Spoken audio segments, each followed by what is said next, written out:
Luke 22:36 and through 37, Jesus said to them, "But now, if you have a purse, take it, and also a bag.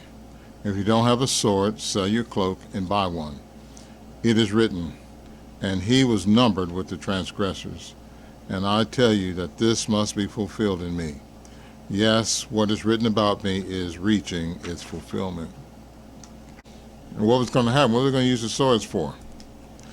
Well, Luke 22:47 through 51 says, while he was still speaking, look, a crowd, and a man called Judas, one of the 12, was leading them, and he approached Jesus to kiss him. But Jesus said to him, "Judas, are you betraying the Son of Man with a kiss?" When those around him saw what was going to happen, they said, "Lord, should we strike with the sword?" One of them even struck the slave of the high priest, taking off his right ear. Again, this is Luke chapter 22 and verse 50 here. And then 51, Jesus says, but in reply, Jesus said, "That is enough." And he touched the ear and healed it. This is the healed it. That's the New World Translation. And then in the Berean Standard Bible, Matthew 26:52, it says, Jesus said to him, Jesus told them to put your sword back in its place, told Peter. Because Jesus said, for all who draw the sword will die by the sword. So Jesus was not telling them to get swords to demonstrate self-defense, but rather he was demonstrating that his kingdom would not be brought about by those means. He was taking his disciples from carnal warfare to spiritual warfare. Matthew 5:44 says, but I tell you, love your enemies and pray for those who persecute you. So it would go from a different type of warfare to spiritual warfare. And surely if you love your enemies, you couldn't be killing them using a weapon against them at the same time. 2 Corinthians 10:3-6 says, for though we walk in the flesh, we do not wage warfare according to what we are in the flesh. For the weapons of our warfare are not fleshly, but powerful by God, for overturning strongly entrenched things, for we are overturning reasonings and every lofty thing raised up against the knowledge of God, and we are bringing every thought into captivity to make it obedient to the Christ. That's why when Paul suffered abuses, even a stoning by ones, they stoned him and thought he was dead, but he wasn't, and he got up. We didn't see him get up and start looking for his sword or his weapon to go get some of them people. No, he just went back to preaching. He did not return evil for evil. The true Christians are involved in the spiritual warfare. The fake Christians are engaged in carnal warfare. So as Jesus said, those who live by the sword die by the sword. So a weapons-based culture is a promotion of an insecurity. You see, insecure circumstances. So when you have people that want to arm people to make sure everyone has a gun, they are encouraging a death culture. In 2021, 85.7% of homicides were committed by firearms in the United States, compared to 76.7% in the previous year. This figure has been increasing since 2014, when 63.6% of homicides were committed by firearms. Gun violence costs the United States $557 billion annually. All these guns is not making society more secure, because even the schools are not secure. The schools are in danger every day.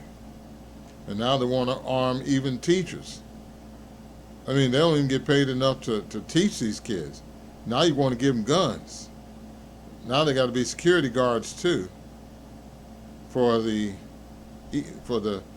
culture that you've created just because you want to make some money and you want to satisfy your gun culture constituents. And this is what happens when money flows in government from the rich to the politicians to rulers. And if you expect to get what's right out of that, you're insane. Never going to happen. Gun violence is not halted by passing out more and more guns and ammunition like good and plenties. It's not halted by having more police either. The wall against violence is built by appropriate punishment.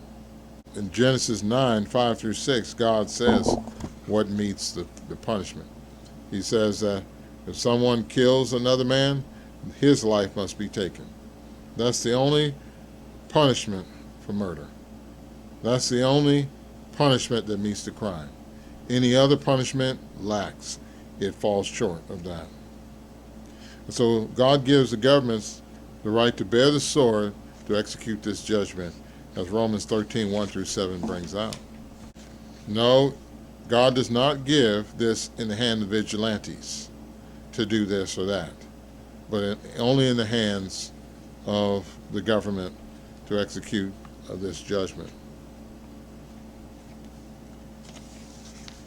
As Romans 13:1-7 brings out. So, when the government fails in this, then that's when the walls of deterrence are not there. And the crime, the usage of some weapons to murder people, that deterrent is not there. And thus your society is more in insecurity. Now, the thing about the death penalty in the hands of these humans, many times the wrong people get executed, as has happened many, many times in American history. So as the Bible shows in Numbers 35:33, that is what pollutes the land. And America, as is the world, is polluted over and over again with the blood of innocent people. And that means God has a reckoning with them. Ecclesiastes 8:11, another problem is, it says, because the sentence against a criminal act is not carried out quickly, the heart of people is filled with the desire to commit crime. Man independent of God is not going to work. Jeremiah 10:23 says, Lord, I know that people's lives are not their own. It is not for them to direct their steps. But as Micah 4:1-4 says, in the final part of the days, the mountain of the house of Jehovah will become firmly established above the top of the mountain. And it will be raised up above the hills, and to it peoples will stream. And many nations will go and say, come, let us go up to the mountain of Jehovah, and to the house of God of Jacob. He will instruct us about his ways, and we will walk in his paths. For law will go forth out of Zion, and the word of Jehovah out of Jerusalem. He will render judgment among many peoples, and set matters straight respecting mighty nations far away. And what will be the result? They will beat their swords into plowshares, and their spears into pruning shears. Nation will not lift up sword against nation, nor will they learn war anymore. They will sit each one under his vine and under his fig tree, and no one will make them afraid. For the mouth of Jehovah of armies has spoken, the New World Translation. See, that is the way you get a peaceful society.